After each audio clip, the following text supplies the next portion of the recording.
Ассалаумағалейкум достар, қалайсыздар, жақсысыздар ма?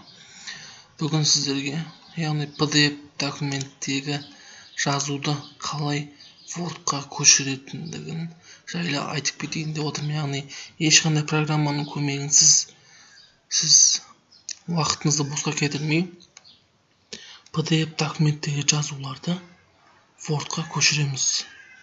Мен қазір қай жерге мысалы пайда болады деген жерге мысалы төбеге шығамыз, мысалы текст деген жазу тұр. Сол текст деген бассақ, керекті жерімізді былайынан выделить етіп көшіріп аламыз.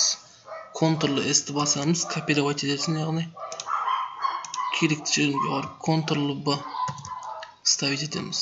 Содан кейін сөздерін сәл-пәл жөндеп жібереміз.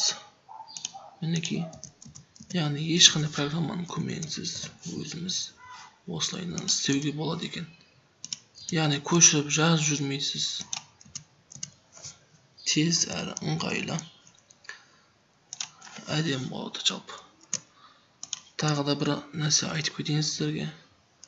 Одан кейін PDF-те, яғни мысалы мысалы сізге керекті суреттер болып қалуы мүмкін. Яғни сіз осы бетті суретке түсіргіңіз келетін болса, тура жаңағы текстің жанына жерде снимок деген жер бар. Снимок дегенді басасыз. Мінекей, қорытындыларға әкеледі деген жер, мысалы осы жер суретке түсіру үшін міне басасыз.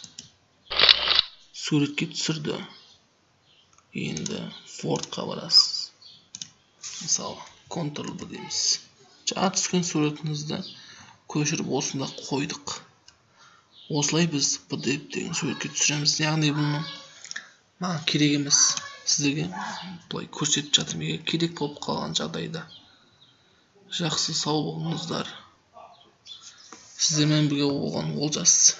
Менің каналыма тіркеліп қойыңыздар. Steve.Kazakh деген каналға тіркеліп қойыңыздар. Сау болыңыздар. Сіздерге көмегім тисе қуанып жатармын.